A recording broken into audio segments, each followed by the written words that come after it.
once you have got to the checkout process. So there's things that could pop up when you get to checkout. Okay, so we're again going to look in KIP and we're going to go to 8.7, errors at checkout. So if there are errors, the system will display messages. There are two types of errors: price increased and out of stock. Sounds crazy, right? Because out of stock should pop out. No, it's not. It's definitely possible that it does not show as out of stock until you get to checkout.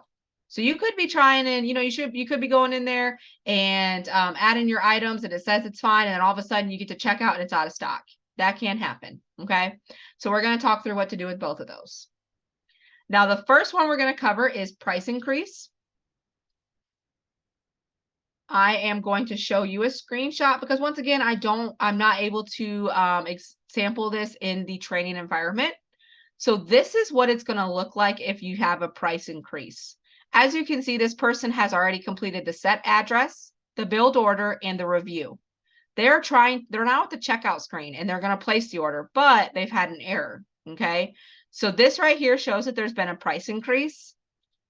What we have to do when this happens is let the customer know that there's been a recent price increase. Okay. You want to advise and make sure that they know that there has been a price increase, even though we did read the price. Just let them know, I just want to verify the price and read the price for both of these items. Okay. You don't have to necessarily say there's been a price increase. If they do mention it, that's when you'll say, I apologize, prices are subject to change, and let them know about the increase. What I think what is best to do in this scenario is just read over the prices again. And then once you do that, you're going to click on all alerts have been reviewed. So down here, you're going to have this pop up. You have to check mark that before you can go on to place the order. Okay.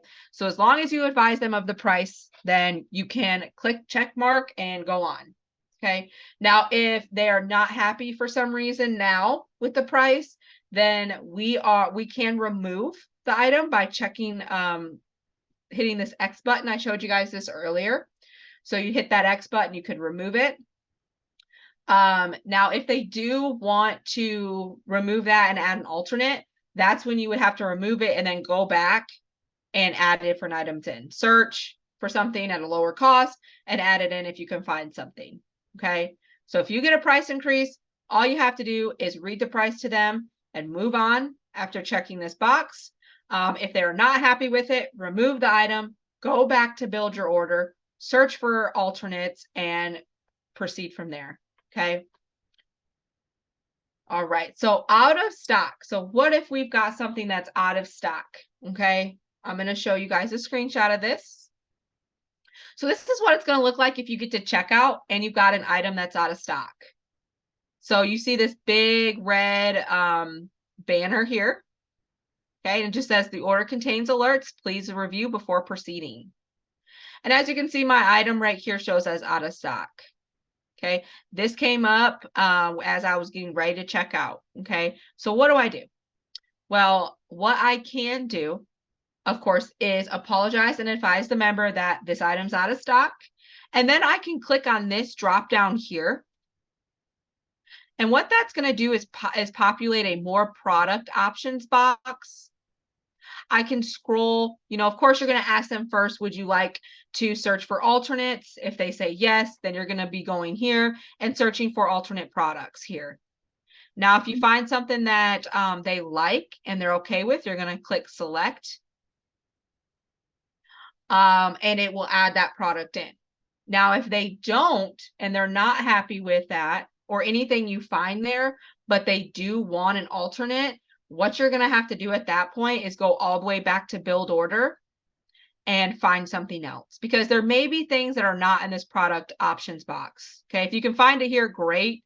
And they're happy with it, awesome. If not, of course, you're going to have to go back to build order and search for more items.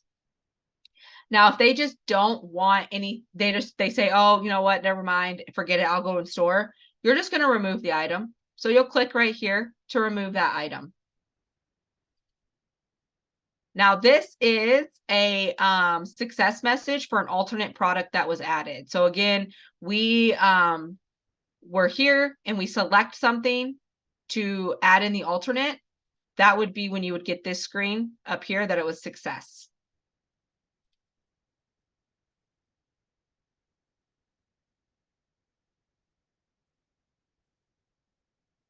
All right. So that's what we could do if we had an out of stock or price increase in the cart at checkout. Okay. Any questions on that before we go to our lunch? Pretty simple. All right. We will go ahead and take lunch at this point. We will do 30 minutes. So it's